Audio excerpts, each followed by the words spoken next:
Right, joined by Reece after Gillingham 0, Bradford 1. Firstly, what did you make of it? It's pretty poor, to be honest, wasn't it? No, defensively we was okay for large parts. Their goal aside, obviously, ideally you either want the cross to be stopped at source, or you want the player in the middle of the goal picked up. He wasn't. But the problem for us is, as we've all feared, it's going the other way. There's no creativity. There's no chances from open play. The only time we look like scoring is from a corner or a free kick. And that's a problem if you start relying on things like that. And then, of course, it looks like we're going to lose one of the strikers for 3 games. Yeah, we haven't actually spoken about that, and that's, of course, going to be a hot topic from the game. Gills fans in the Rainham end screaming for Bradford blood. Thought they were cheating. Me and you actually didn't think it was a red card. It was a red card. It's a red card. I've just seen the Pennock's appealing it. Surprising me a little bit. The thing is, I know they're saying there's no contact. There doesn't have to be. If you leave the ground with both feet in the air, you're asking to be sent off. The fact is, he didn't need to do it. Their players got standing with the ball on the corner flag, going absolutely nowhere. All he has to do is stand his ground and he'll just kick it at him. It was a silly challenge to make, and it was a shame because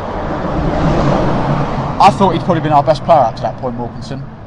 I thought he'd picked the ball up well, he moved with it well, he tried to get into good areas, and it is going to be a bit of a blow if we lose him for 3 games, especially when we're now at 270 minutes with no goal. Yeah, I know you want to speak about Josh Parker. He's not a striker. He's just not a striker.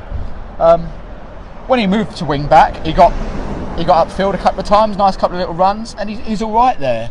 But he just can't play through the middle. No. He's just not got the know-how, ultimately. I don't know why Pennock keeps seeing him as a striker. No. We've got, we had Eves, I don't like Eves, but he was on the bench, Kundal was on the bench, Nash was on the bench.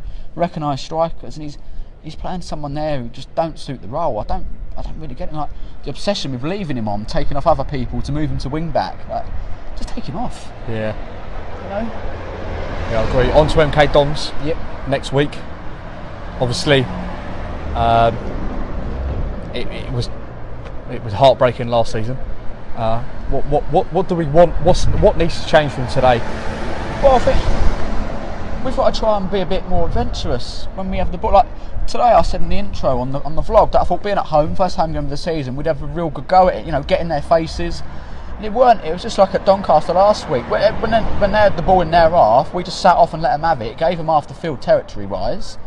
Not engaging, no high press or anything like that, and 75 minutes, there was a 5-10 minute spell where they're just moving the ball around side to side on the edge of our box, walking round, not breaking sweat, and we're just standing off letting them have the ball. There's no engaging with them or anything like that, and I expect away from home that's what we're going to set up like again next week, like we did at Donny. We're going to play for a point, we're going to sit 11 men behind the ball and be hard to break down.